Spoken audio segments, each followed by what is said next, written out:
মা ছেলের বন্ডটা ওদের কিন্তু অফ স্ক্রিন, এবং আমার মনে হয় আমার সাথে খুনসুটিটা বৌমার মতনই। আই থিংক ওটা লাইফ লং থেকে যাবে। হ্যাঁ।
বলার আমরা চেষ্টা করেছি, বলে ফেলার।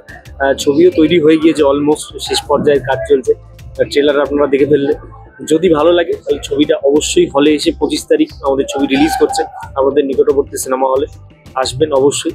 বলা সম্ভব নয়, কিন্তু আমরা প্রমিস করছিলাম যে আমরা একটা নতুন ভাবে ইয়াজদা নুসরাতকে দেখাবো, যে আমি চেষ্টা করেছি বা আমরা সবাই মিলে চেষ্টা করেছি। এবং মৌসুমী চট্টোপাধ্যায়কে এত বছর পর আবার আপনারা স্ক্রিনে দেখতে পাবেন, এবং তিনি itself is a magic.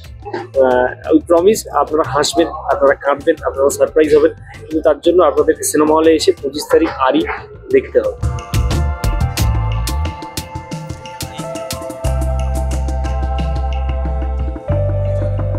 You should say that, যে আজকালের জেনজি, যেটা আমাকে একটু আগে বলছিল সেটা ওটা একটা ইনসাইট, বুঝলে? মানে বিষয়টা হচ্ছে যে আরি নামটাই যে এটা যে মা ছেলের ফিল্ম, সেটাকে তো অবভিয়াসলি আমরা তুলে ধরার চেষ্টা করেছি।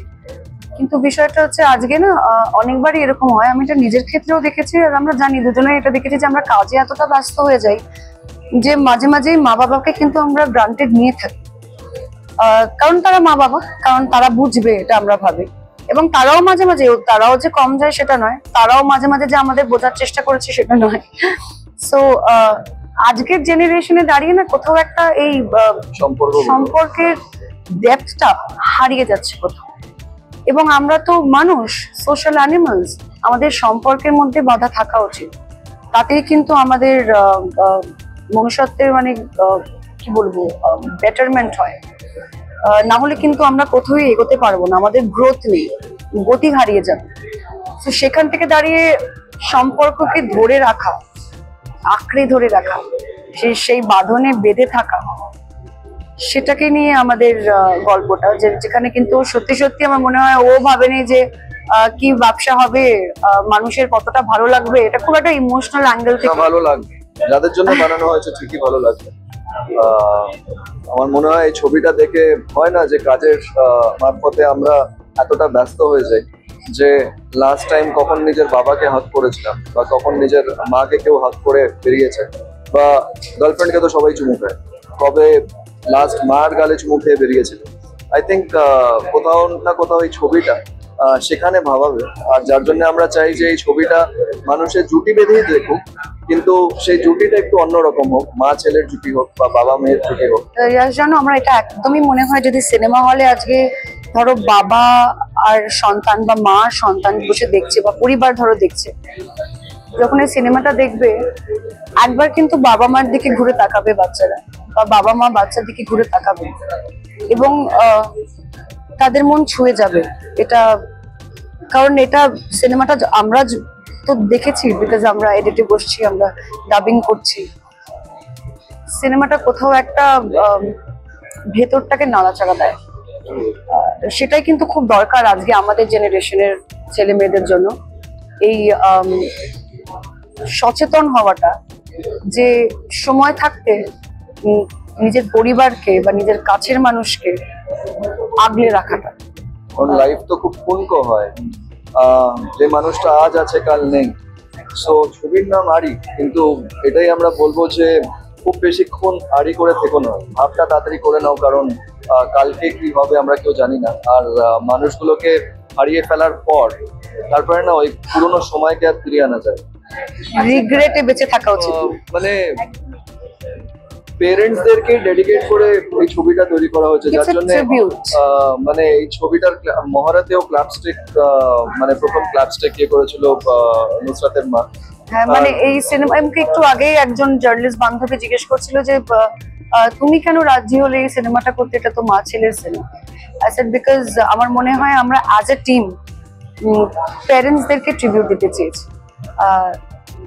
যেটা ইয়াশ বললো একটু আগে, যে এই সিনেমার টাইটেল ট্র্যাক দেখে বাবা তাকে একটা হাত পাঠায়, যেটা খুব রেয়ার, সেটা একটা জীবনে প্রথম। রেয়ারেস্ট হয়তো, তো সেটা একটা বিশাল বড় পাওনা। যেখানে আমার মা হয়তো আমার অন্য কাজে ততটা এক্সাইটেড হয়নি যতটা এক্সাইটেড আরি সিনেমা দেখবে বলে। নতুন শাড়ি, হ্যাঁ নতুন শাড়ির ব্লাউজও রেডি করিয়েছে, এবং এতটা এক্সাইটমেন্ট যে ফোনের বাইরে আসে আওয়াজ শুনতে পেয়ে হাসতে শুরু করে দিয়েছে। So I think it's for them and তারা ডিজার্ভ করে। মানে ওই মা ছেলের মতনই সম্পর্ক হয়ে গেছে, মা ছেলে বৌমা।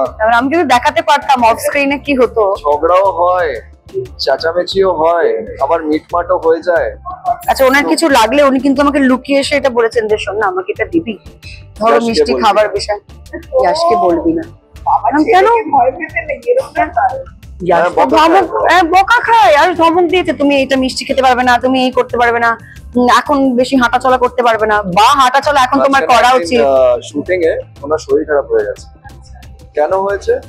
ওনার মাঝখানে একদিন অফ ছিল, উনি করে খেয়েছেন, উনি খাওয়া দাওয়া করেছেন, ওনার শরীরটা খারাপ হয়ে গেছে, তারপরে বলতে ভয় পাচ্ছে। ওরা কিন্তু শুটিং এর বিয়ে না, উনি নিজেকে খেয়েছেন। কেসও খেয়েছে, কিন্তু তাদের বন্ডটা এতটা সুন্দর, মানে যারা ক্যামেরার পেছনেও যারা সকলে রয়েছে, গোটা টিম সেটা উইটনেস করেছে। আর শুটিংটা প্রমোশনের জন্য বলছি না, এটা সত্যিই হয়েছে, এটা সত্যিই হয়েছে যে এখনো আমার মনে হয় যে মা ছেলের বন্ডটা ওদের কিন্তু অফ স্ক্রিন, এবং আমার মনে হয় আমার সাথে খুনসুটিটা বৌমার মতনই। আই থিংক ওটা লাইফ লং থেকে যাবে। হ্যাঁ।